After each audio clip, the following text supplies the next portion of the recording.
Graça e paz. Eu quero orar também. Não porque as orações feitas até agora não foram eficazes, mas porque eu tenho por hábito, quando chego pela primeira vez em um ministério, agradecer a Deus o privilégio. Você pensa que é privilégio vir ouvir a pastora, o pastor que vem como convidado? Não, o privilégio é dele, de servir a igreja do Senhor. Pai, muito obrigada porque o Senhor agendou este dia, esta hora, para eu estar aqui servindo aos santos que se reúnem neste lugar. Eu digo que não tenho uma agenda, eu tenho uma missão. E o Senhor fez na tua agenda, para o cumprimento da minha missão, a marcação dessa data, Pai. Obrigada por isso. Obrigada por estar aqui, glorificando o teu nome e sendo instrumento do teu amor no meio do teu povo, Pai. Usa-me para o louvor da tua glória. Usa-me, Senhor, em nome de Jesus. Amém, amém e amém. Quantos aqui já me conheciam? Levante a mão. Uhul! E quem não me conhecia, eu vou lhe contar uma coisa. Eu não sou só pastora, eu sou juíza, então eu convoco você. Juiz não convida, convoca. Para me seguir nas redes sociais. Diga Tânia Tereza com Z. Tânia Tereza com Z, diga. Pois é, lá você vai achar o meu site, o meu canal oficial no YouTube, o meu Instagram, o meu Spotify, o meu TikTok, o meu, tudo meu. Eu sou uma velhinha high-tech. E você vai achar tudo lá. E no meu canal oficial do YouTube, tem 54 milhões, mais do que 54 milhões de visualizações dos vídeos com aquilo que eu ministro e prego. E lá você vai encontrar muitos vídeos pregando na Lagoinha 7, em Belo Horizonte. Porque esse ministério, ele está num lugar especial no meu coração. Pastor Márcio, a sua casa tem um lugar especial no meu coração. E é alegria estar aqui, nesse braço desse ministério. Agora, pastor, quando o senhor trouxer um púlpito aqui para quem prega, lembra que nem todo mundo é grande como o senhor. Tem alguns que são baixinhos, assim como eu. Eu quero compartilhar alguns textos da palavra de Deus com você, inúmeros na verdade. Eu vou fazer a leitura, mas se você não quiser ler, pode acreditar que eu vou falar a verdade. O que eu vou dizer é o que está escrito. E eu quero começar por Isaías 41.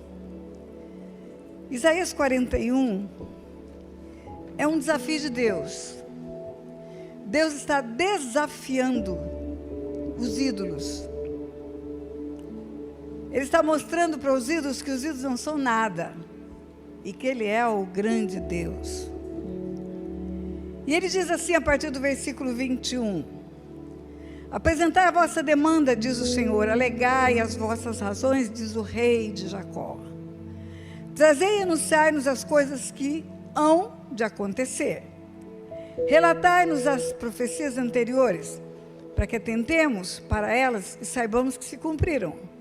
Ou fazei-nos ouvir as coisas futuras. Anunciai-nos as que ainda hão de vir, para que saibamos que sois deuses.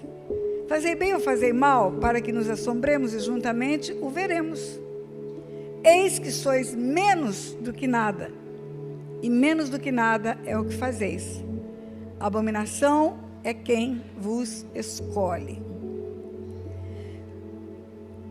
Quando ele completa, ele diz assim, versículo 29.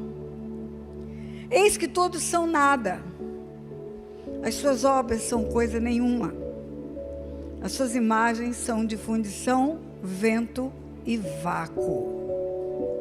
Então ele está dizendo para os ídolos assim: me conte o que vocês anunciaram no passado, para a gente conferir se aconteceu, se vocês sabem o futuro, ou seja, se vocês são oniscientes. E se sendo oniscientes, são prescientes. Sabem do que ainda não sucedeu, mas com certeza sucederá. Ou então me conte o que ainda não sucedeu, para que confiramos se vocês têm condição de dizer o futuro. E ele termina dizendo: vocês são nada. As imagens de fundição são vento e vácuo. Vocês não sabem nada que está acontecendo, não anunciaram as profecias para dizer que aconteceria e também não sabe dizer o que acontecerá. Em seguida, vem Isaías 42. E em Isaías 42, há uma profecia.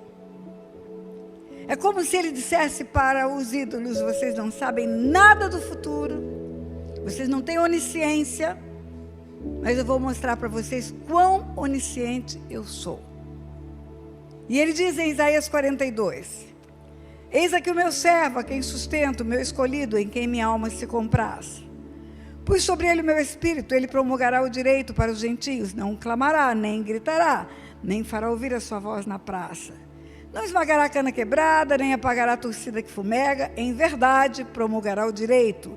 Não desanimará, nem se quebrará, até que ponha na terra o direito, e as terras do mar aguardarão a sua doutrina. Assim diz Deus, o Senhor que criou os céus e os estendeu.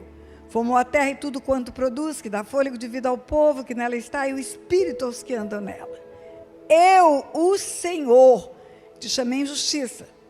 Tomar-te-ei pela mão, te guardarei, te farei mediador da aliança com o povo e luz para os gentios, para abrir os olhos aos cegos, para tirares da prisão o cativo e do cárcere os que jazem em trevas. Eu sou o Senhor, e este é o meu nome.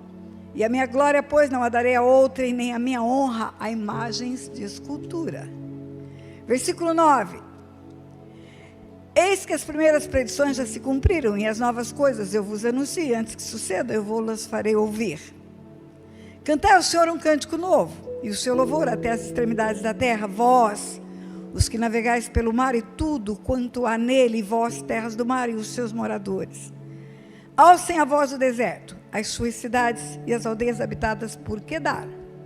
Exultem os que habitam nas rochas, e clamem do cimo dos montes. Deem honra ao Senhor, e anunciem a sua glória nas terras do mar. O Senhor sairá como valente, despertará o seu zelo como homem de guerra, clamará, lançará forte grito de guerra, e mostrará a sua força contra os seus inimigos. Por muito tempo me calei, estive em silêncio, me contive, mas agora darei gritos como a parturiente, ao mesmo tempo ofegarei e estarei esbaforido. Os montes e outeiros devastarei, toda a erva farei secar, tornarei os rios em terra firme e secarei os lagos. Guiarei os cegos por um caminho que não conhecem, fá-los-ei andar por veredas desconhecidas, tornarei as trevas em luz perante eles e os caminhos escabrosos planos. Essas coisas lhes farei, jamais os desampararei, tornar-se-ão atrás e confundir-se-ão de vergonha os que confiam em imagens de escultura, e as imagens de fundição dizem: vós sois nossos deuses. Então, depois de Deus dizer às imagens de escultura e aos deuses formados por ídolos dos mundos, dos povos, que eles não sabem nada, eles não sabem coisa nenhuma do que vai acontecer, e nem tem nada do que disseram que pode ser provado que aconteceu, porque eles são vácuo e vento, são coisa nenhuma. Ele abre a sua boca pela boca do profeta Isaías e profetiza coisas futuras. Sabe quando isso sucedeu? 700 anos antes da vinda de Jesus. Isaías nasceu no ano 685. 700 anos antes de nascer o Messias. Ele fala: eis aqui o meu servo. Ele fala que viria como ovelha muda diante dos tosqueadores. Não clamará, nem gritará, nem fará ouvir a sua voz na praça. Não esmagará a cana quebrada, nem apagará a torcida que fumega. Vem manso. Não vem para se levantar com fúria, com autoridade. Vem para ser simples. Ele está falando da primeira vinda de Jesus. Lá no versículo 13, ele diz: o Senhor sairá como um valente, despertará o seu zelo como homem de guerra, clamará, lançará forte grito de guerra, mostrará sua força contra os seus inimigos. Parece que é outra pessoa. Parece que é uma contradição. Primeiro, ele não gritará, não clamará, não fará ouvir a sua voz na praça, não esmagará a cana quebrada e nem apagará a torcida que fumega. Mas agora, ele vai sair como um valente, despertará o seu zelo como um homem de guerra, clamará, lançará forte grito de guerra e mostrará sua força contra os seus inimigos. É outra pessoa? Não, é a mesma. Ele está falando da segunda vinda. No começo ele fala da primeira. Ele fala daquilo que já sucedeu e que todos nós sabemos. Veio como ovelha muda diante de seus tosqueadores. Foi humilhado, envergonhado, moído pelas nossas transgressões. Foi punido por uma pena que não era dele, era nossa. O castigo que nos traz a paz estava sobre ele. Como ovelha muda diante de seus tosqueadores, ele foi levado diante de Pilatos. Num julgamento absurdo, abusivo, autoritário, desprovido de qualquer tipo de legalidade. Aprisionado à noite, quando pela lei romana era proibido aprisionar alguém à noite.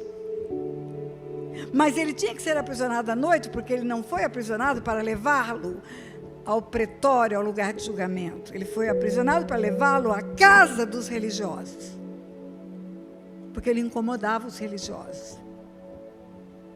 Homens que estavam presos na letra, na tradição, zero espírito. Ele estava no meio daqueles homens. Ele dizia quem ele era. Ele abriu o livro da profecia de Isaías 61. Indo para Nazaré, onde fora criado, foi no sábado ensinar na sinagoga, segundo o seu costume. Está escrito em Lucas capítulo 4, versículo 16. Indo para Nazaré, onde fora criado, foi no sábado ensinar na sinagoga, segundo o seu costume. Costumeiramente, frequentador da sinagoga. Judeu de nascimento. Como judeu, todos os ritos do judaísmo foram cumpridos. Ele foi apresentado no templo, quando cumpriu os dias da purificação, Maria o levou ao templo. Ele fez o bar mitzvah com 12 anos, foi levado a Jerusalém. Ele era conhecido. Indo para Nazaré, onde fora criado, foi no sábado ensinar na sinagoga, segundo o seu costume. Ninguém dá púlpito para qualquer um. Muito menos o judeu na sinagoga. Então ele era um mestre reconhecido. Mas o que ele queria mostrar para os homens é que ele não era só um mestre, que ele era só um profeta. Que ele era o Filho de Deus. Não adianta você ler livros, Jesus, o maior coaching do universo, isso é heresia. Jesus, o maior médico dos médicos. Jesus, o maior líder de povos. Jesus, o Filho de Deus. É isso que salva o homem. E naquele dia ele abriu o livro do profeta Isaías e leu onde estava escrito: o Espírito do Senhor está sobre mim. Me ungiu para pregar boas novas, para curar, para libertar cativos e oprimidos. E apregoar o ano aceitável do Senhor. Fechou o livro, olhou para os que estavam na sinagoga e disse: hoje se cumpriu a escritura que acabaste de ouvir. Sabe o que isso significa? Eu sou esse cara de quem Isaías falou. Eu sou Cristo, eu sou o Messias, eu sou o Filho de Deus. Sabe o que aconteceu naquele dia? Continua a ler Lucas 4. Quiseram jogá-lo de um despenhadeiro. Recentemente estivemos em Israel e fomos conhecer o despenhadeiro, onde queriam jogar Jesus, um precipício. Ele veio para os seus não o receberam. Quem o leva do Getsêmani para a casa do sumo sacerdote? Os seus. A noite inteira ele foi humilhado, envergonhado e até esbofeteado por um servo do sumo sacerdote. Só de manhã, noite inteira, em pé, humilhado na casa dos religiosos. Só de manhã, ele foi levado a Pilatos. Está escrito de manhã. Ele foi preso à noite com tochas, porque estava escuro. E de manhã ele foi levado ao pretório, ao lugar da lei. E chegando lá, Pilatos diz para os religiosos: olha, parece que esse assunto não é meu, é de vocês. Não diz respeito às leis romanas, mas às suas leis. Resposta dos religiosos: mas nós não temos previsão legal para crucificá-lo, para matá-lo. O que isso significa em direito? Nós estamos com ele aqui, não é para ele ser julgado, nem para ser ouvido, é para ele ser condenado. Chama pré-julgamento. Nós já o condenamos, só não queremos executar. Queremos que você execute. Pilatos diz: mas ele me parece inocente. Ainda assim, para satisfazer a saga daqueles homens, Pilatos manda dar 40 chibatadas. Corta as costas dele. E ainda quer soltá-lo. Dá oportunidade ainda de soltá-lo. Mas eles, como líderes espirituais, fazem o povo seguir. A voz do povo não é voz de Deus, queridos. Escute isso. Às vezes é um profeta sozinho gritando que é voz de Deus.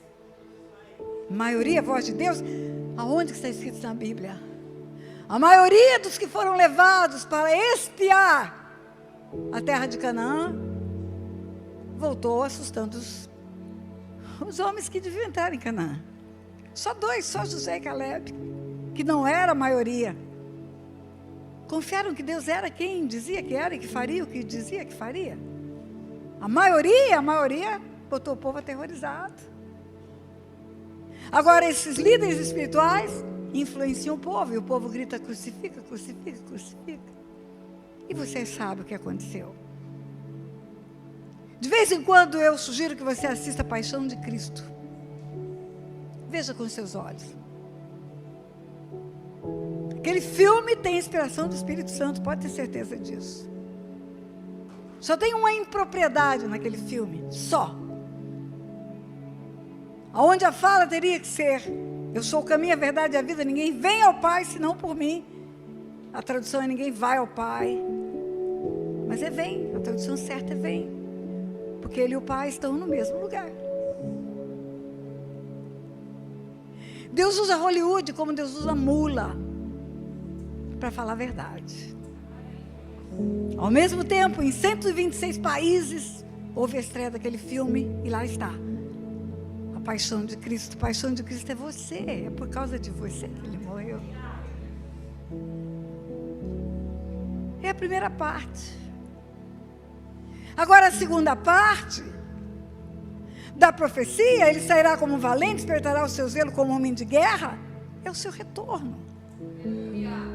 Tão certo como ele subiu, ele vai voltar. Ele mesmo diz, quando ele fala da sua volta, profetizando os tempos do fim, em Marcos 13, ele diz: e verão o Filho do Homem vir nas nuvens com poder e grande glória. Ele mesmo fala. É a segunda parte. A segunda parte da profecia é o retorno dele. Está descrita em Apocalipse 19. Depois dessas coisas, ouvi no céu uma grande voz, como de numerosa multidão, dizendo: aleluia!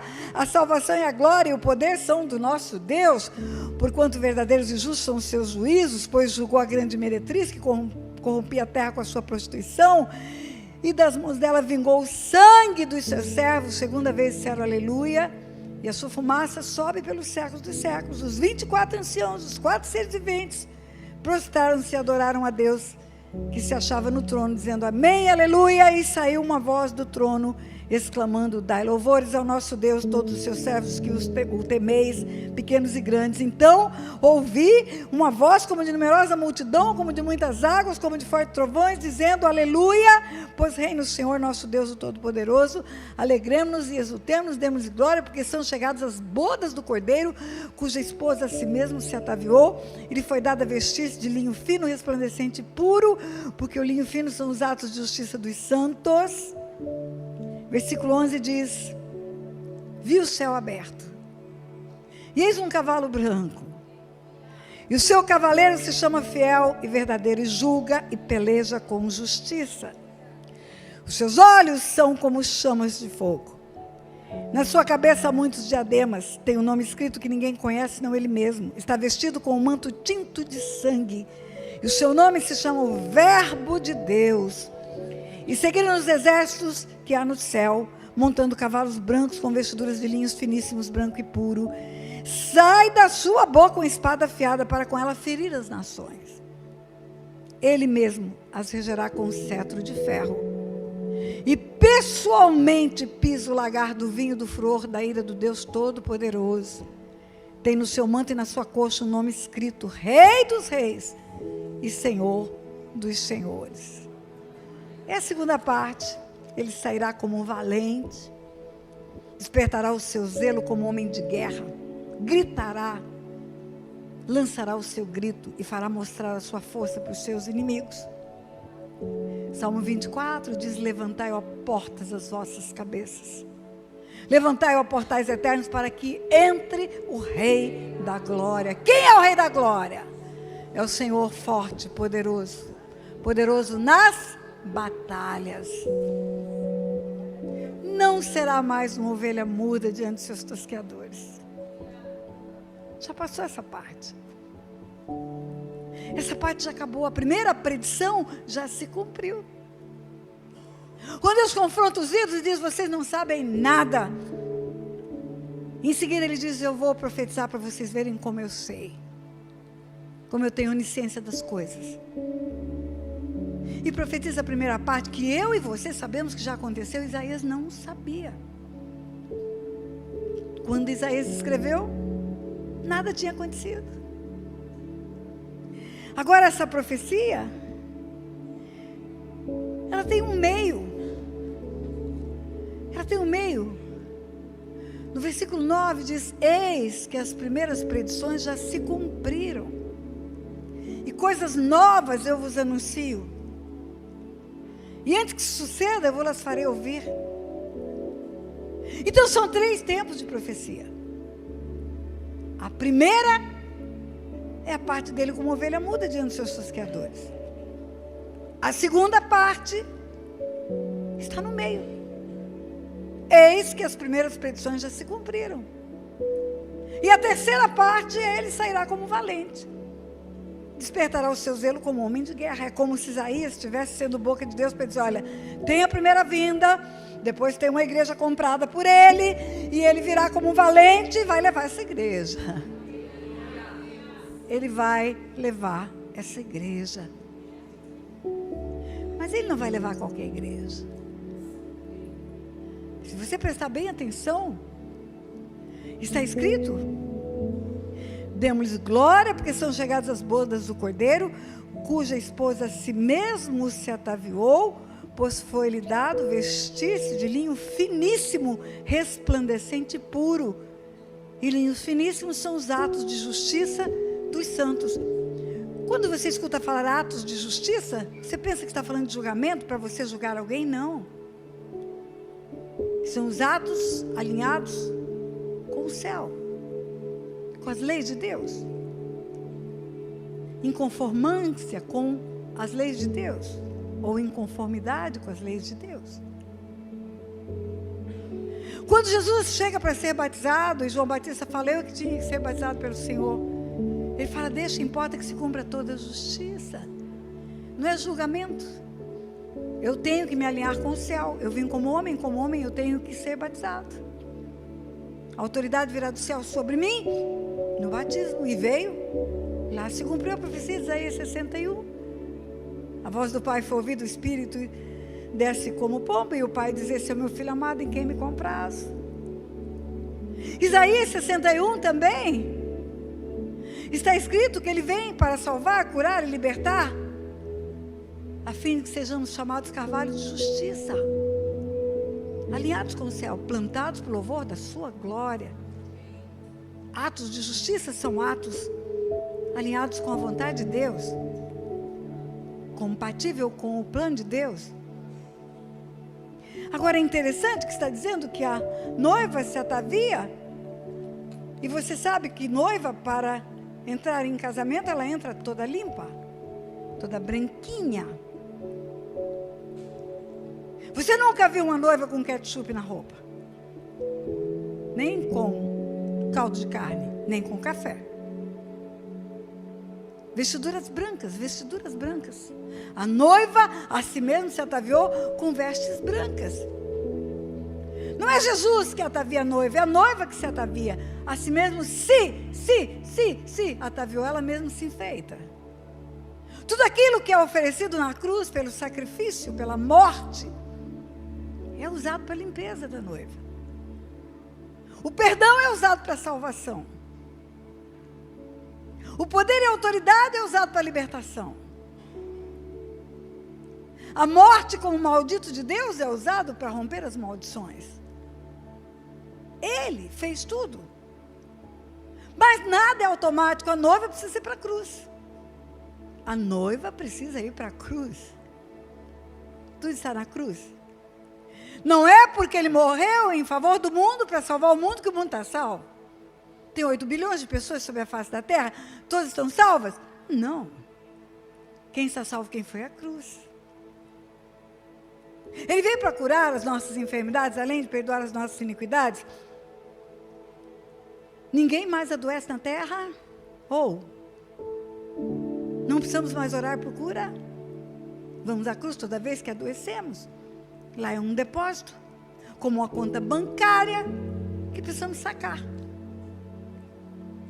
De aldeia a aldeia, de cidade em cidade, curava ele a todos os que iam a ele. Mas tinham que ir a ele. Tinham. Era tão óbvio, às vezes queria cura, mas ele ainda perguntava: o que queres que eu te faça? O cego era cego, claro que ele não queria um abraço. Jesus, filho de Davi, tenha compaixão de mim. Jesus pergunta: queres que eu te faça? Eu quero ver. Por que precisa dizer? Porque precisa ir à cruz. A cruz não é automática para ninguém. É na cruz que tem o sangue que limpa. A gente canta há tantos anos: o sangue de Jesus me lavou, me lavou. É preciso ir lá. É preciso banhar-se nesse sangue da cabeça até a planta dos pés. É preciso beber esse sangue. Jesus fala: quem não comer a minha carne, não beber o meu sangue, não tem parte comigo. Não tem.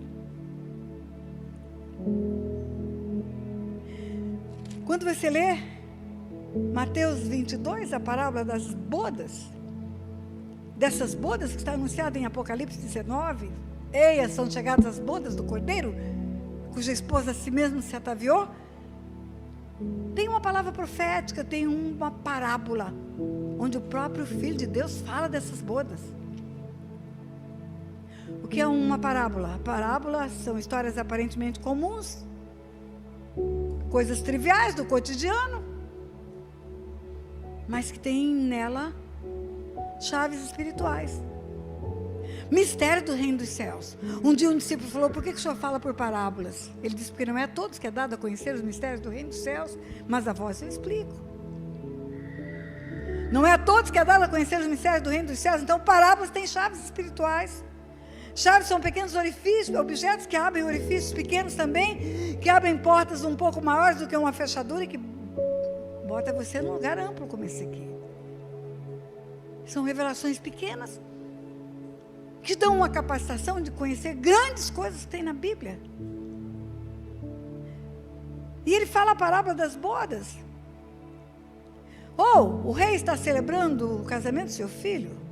É claro que é a história do pai celebrando as bodas do filho com a igreja. Tudo que se refere à igreja aponta como a noiva, desde a criação do homem. No dia que Deus formou o homem, a sua imagem e semelhança o formou, e formou um ser só. Gênesis capítulo 5 diz: esta é a genealogia de Adão. No dia que Deus formou o homem, a sua imagem e semelhança o formou.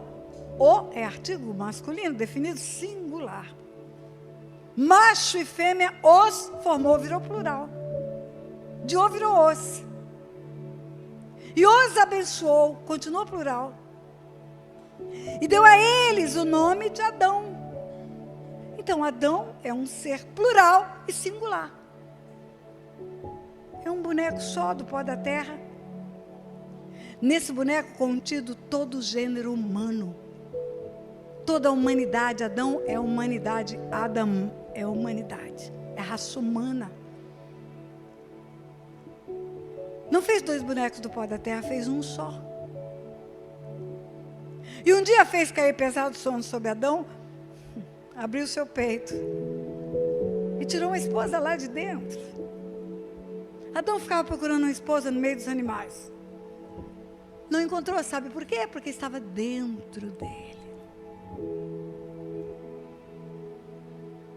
Por que assim?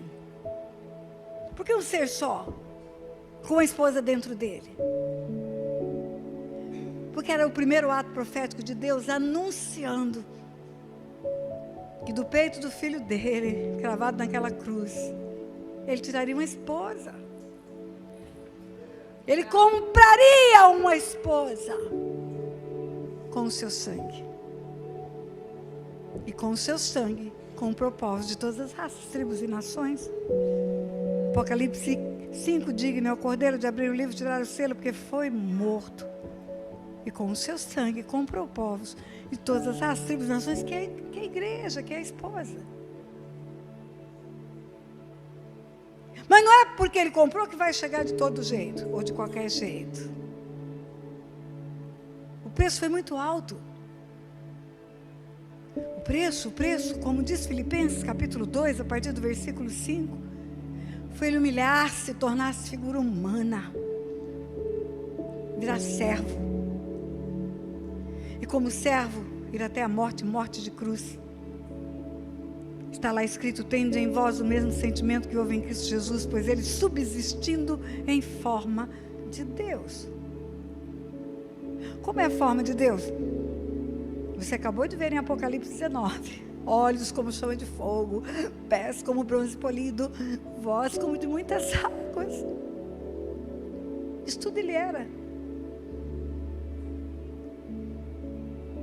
Subsistindo em forma de Deus, não usurpou ser como Deus, mas humilhou-se e tornou-se figura humana. Como assim? Virou um embrião. Virou uma coisinha desse tamaninho. E habitou no ventre de uma mulher por 9 meses. Foi dependente para comer, para se limpar.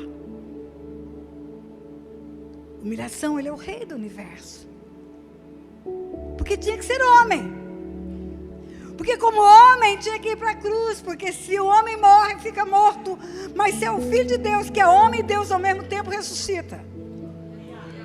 E ressuscitou. Venceu a morte. É a primícia da ressurreição. Tinha que ser homem. Tinha que ser homem também, sabe por quê?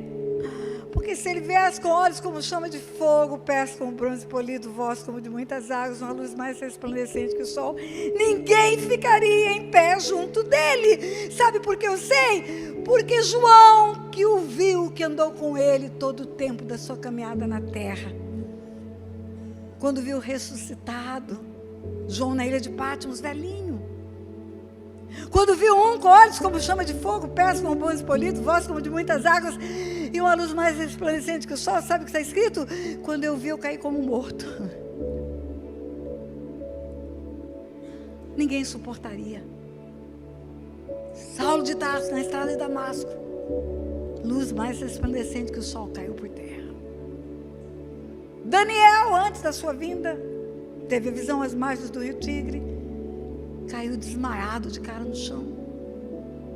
Ele tinha que vir como homem, para ensinar parábolas, para ensinar os mistérios do reino dos céus, para poderem ouvi-lo e não cair como morto ao redor dele. Senão ia ser feito dominó. Todo mundo ia cair. E ele fala nessa parábola das bodas. O rei prepara o banquete, convida todo mundo. A salvação é para todos. Deus amou muito de tal maneira. Ezequiel 18, onde está escrito: a alma que pecar, essa morrerá. A alma que pecar, essa morrerá. Termina Ezequiel 18. Deus dizendo: eu não tenho prazer na morte de ninguém. Arrependa-se, converta-se. De ninguém. Não quiseram aceitar o convite. Alguns dos que foram convidar morreram. São os missionários que andam pela terra pregando o evangelho e morrendo na mão dos algozes, os mártires do evangelho. Nós temos nas mãos, queridos, um bastão. Sabe uma corrida de revezamento? Uma corrida que tem 4 turmas.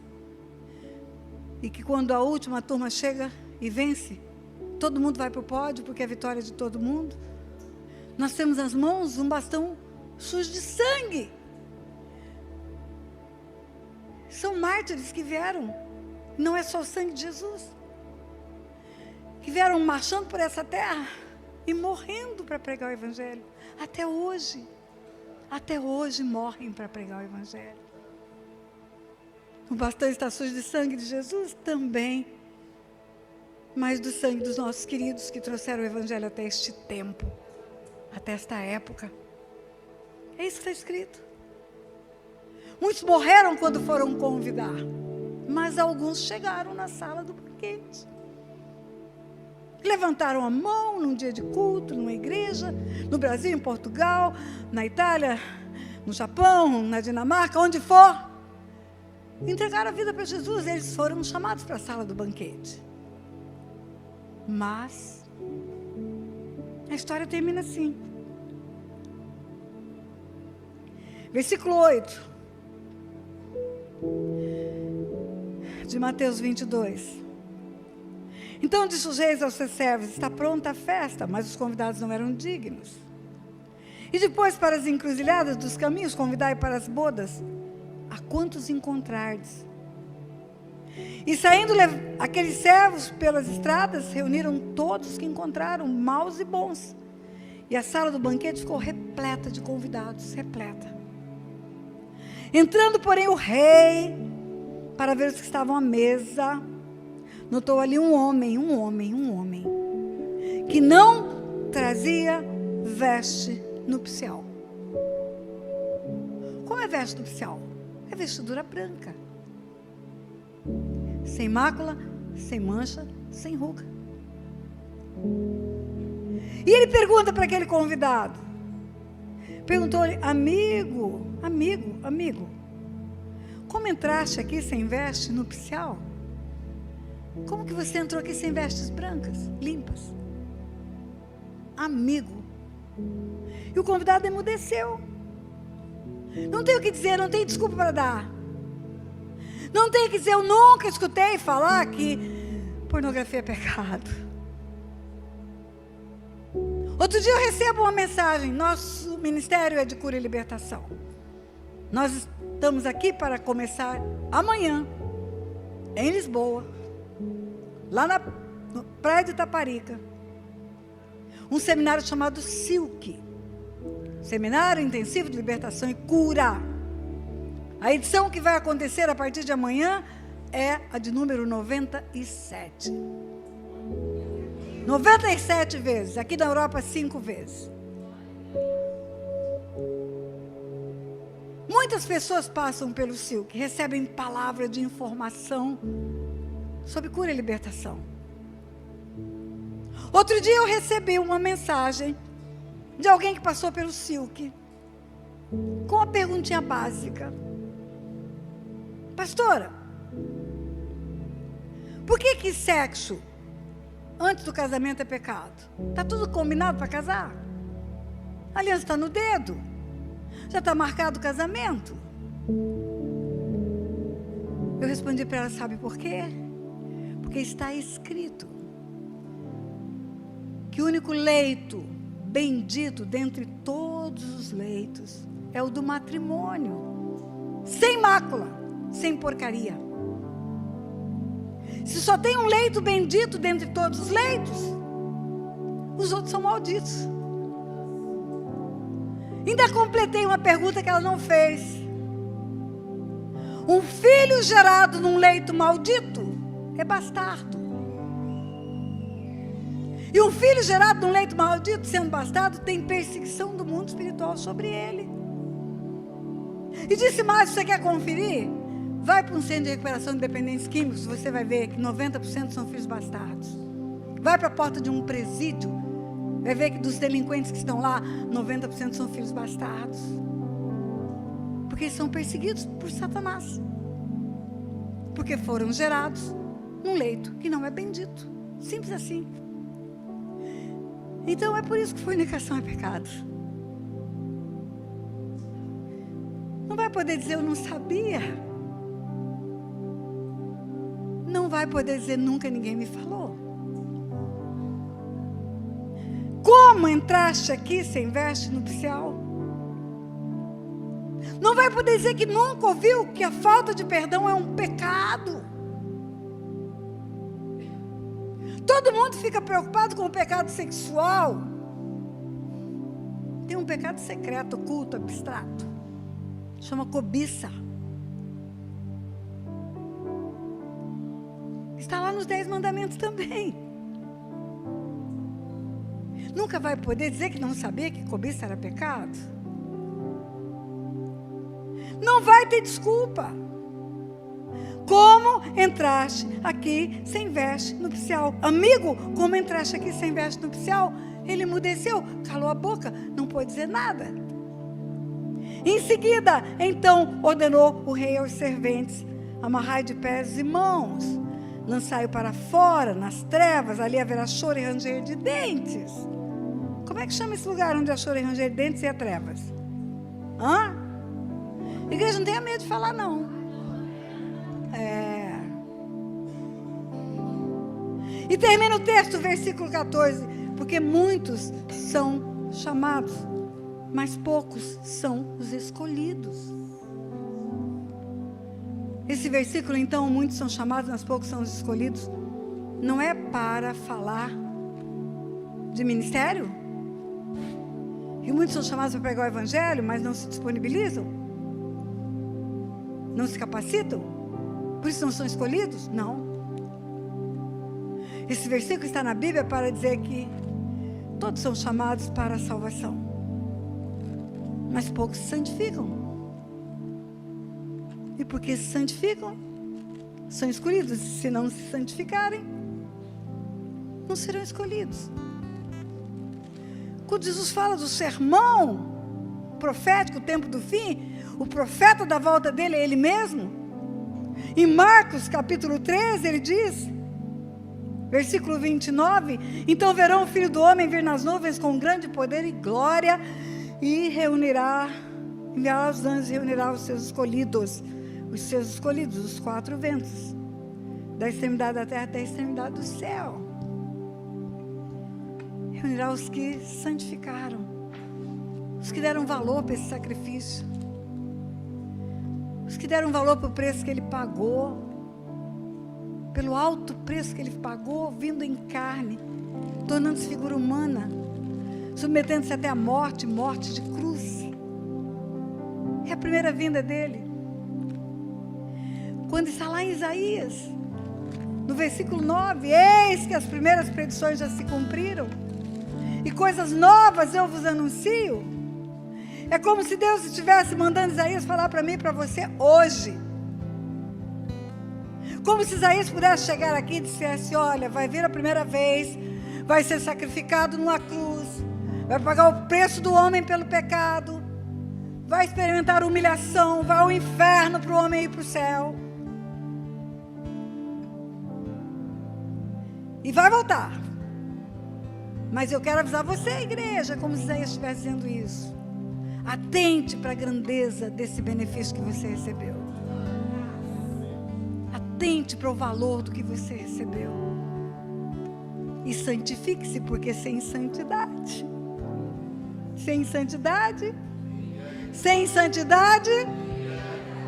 coloca seu nome lá.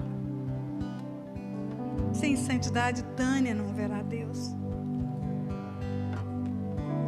Eis que as primeiras predições já se cumpriram, coisas novas eu vos anuncio.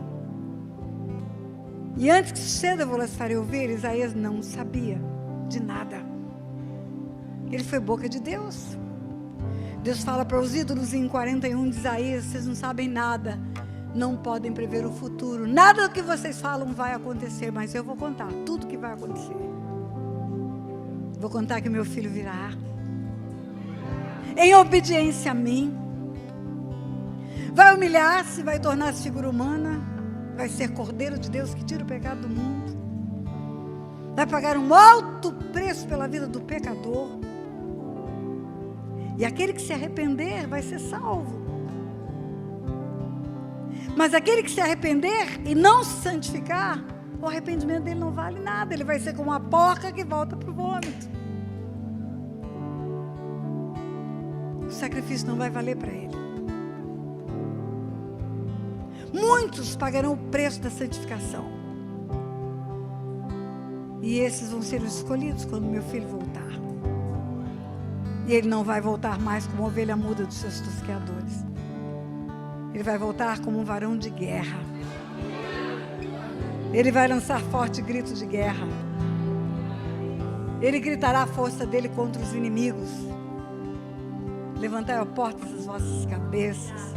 Levantai, ó portais eternos, para que entre o Rei da Glória. Quem é o Rei da Glória? É o Senhor forte e poderoso. Poderoso nas batalhas. Poderoso nas batalhas. Ele é o seu Deus. Quem é o seu Deus? É aquele menininho numa manjedoura que você vê pelos natais da vida? Não. É aquele bonitinho com o rosto cheio de brilho, de hidratação que você vê nas imagens da idolatria? Não. É aquele pregado numa cruz, esquálito, sangrando? Não. É aquele morto nas procissões? Não. É aquele que ressuscitou e está à destra de Deus e que vai voltar. Ele vai voltar. Está às portas, igreja. Está às portas. Está às portas, igreja. Eu vou terminar. O grupo do louvor está a postos para adorar. Mas eu não posso sair desse lugar sem ofertar a você a oportunidade. Primeiro, de entregar a sua vida para Jesus. Porque todo aquele que crê tem que confessar com os lábios. O mundo espiritual é movido pela palavra. Crer com o coração e confessar com os lábios. E aí se torna filho de Deus. Deixa eu lhe dizer uma coisa. Você viu que na parábola das bodas, o rei entra e vê uma pessoa com vestes sujas e fala: como entraste aqui, amigo, amigo, amigo? Se você é só amigo de Deus, sinto muito, isso é pouco. Eu sou servo, é pouco também. Quando Jesus começa o ministério dele, ele chama de servos. Ensina a servir, lava os pés. No meio do caminho ele chama de amigos, porque a intimidade gerou amizade. Mas depois da cruz, depois do sacrifício, quando ele ressuscita dentre os mortos, que Maria Madalena vai ao sepulcro e o encontra, ele fala: vai e fala para os meus irmãos. Não basta ser servo e nem basta ser amigo, tem que ser irmão. Ele tem que ser o primogênito no meio de muitos irmãos. Aquele que era unigênito do Pai tem que ser o primogênito no meio de muitos irmãos. E como que eu me torno irmã dele? Ele veio para os seus não receberam tantos quantos receberam. Deu-lhes o poder de serem feitos filhos de Deus. Filhos de Deus! É pela cruz. Se você é só amigo de Deus, ou só servo de Deus, mas ainda não recebeu o certificado de filho, você precisa receber urgentemente, porque ele está à porta. E ele vem buscar um corpo vivo.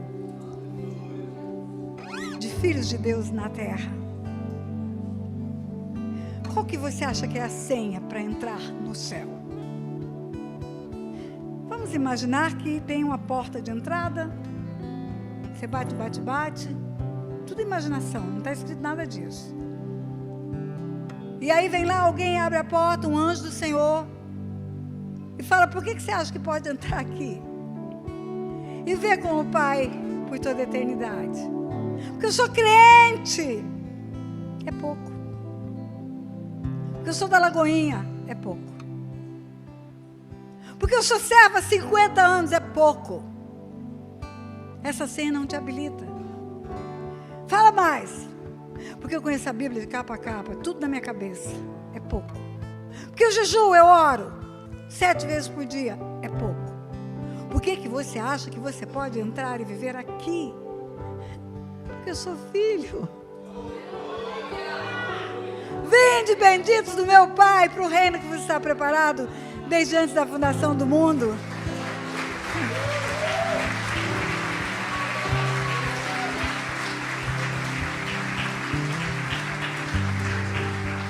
O reino é para os filhos. Você não está implantando o reino de Deus. Você está implantando o reino de Deus, que é o seu legado. É a sua herança.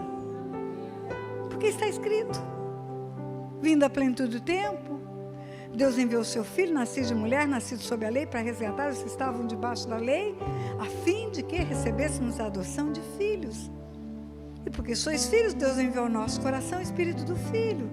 Gálatas 4, a partir do versículo 4. Que clama: Abba, Pai. De sorte que não sois mais servos, mas sois filhos. E se sois filhos, sois herdeiros. Herança é para filho, querido. Herança não é para servo nem para amigo. É para filho. E só tem um jeito de tornar-se filho de Deus: é através da cruz. É através do sacrifício. Todo mundo é filho de Deus. Mentira. Se você ouve isso, você ouve mentiras. Todo mundo é criatura. Por isso que Jesus fala: ide por todo mundo, pregar o evangelho a toda criatura. Quem crê e for batizado será salvo. Aí se torna filho. Aí se torna filho. É preciso crer com o coração e confessar com os lábios. E se tem alguém nesse lugar que quer, nesta noite, receber essa adoção, o Pai está chamando. O Pai está chamando, dizendo: vinde. Vinde.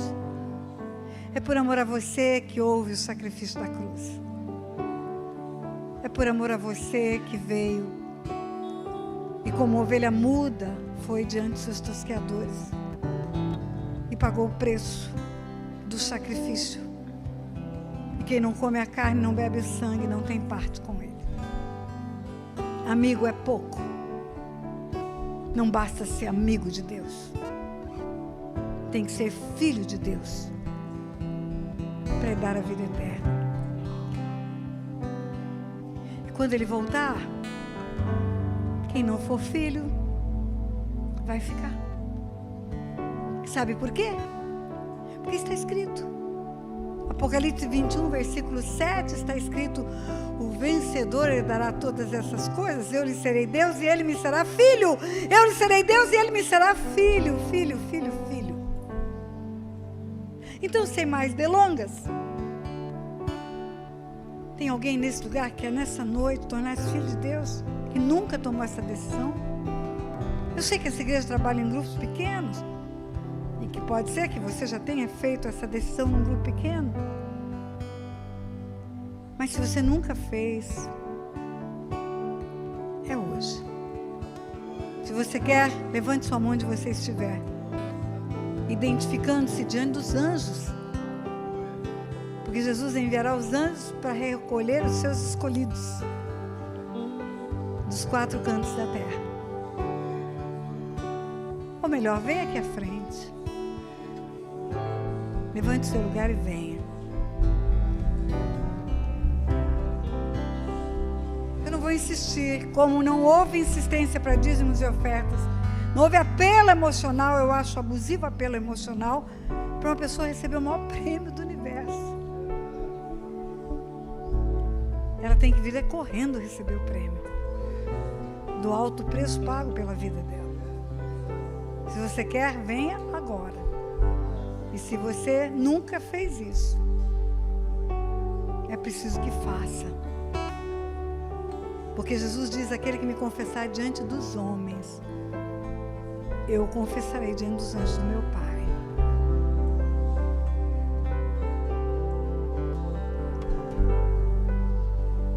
Pai, a tua palavra foi entregue. E foi entregue com seriedade, com zelo. O Senhor sabe o dia de hoje quão cansativo foi para mim. O Senhor sabe como tem sido cansativo os últimos dias. Na minha idade, rodando o mundo, pregando para todo lado. Mas o Senhor sabe que é com alegria que eu falo das boas novas de salvação. Porque a tua palavra diz: como crerão estão a quem pregue. E é por isso que eu vou por todo mundo, Pai. Tua palavra foi ofertada, foi entregue. Está aí, Pai. O papel de convencimento não é meu, é do Teu Espírito Santo. Entregando essa palavra nesta noite, nesta igreja, eu me dou por cumprida o meu chamado.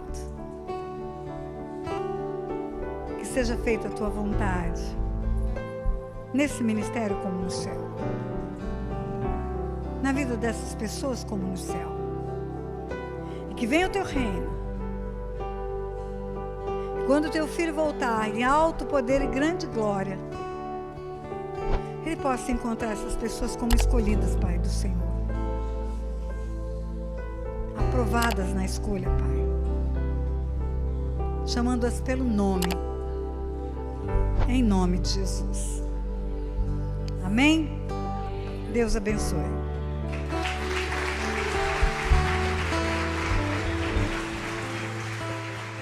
Glória a Deus.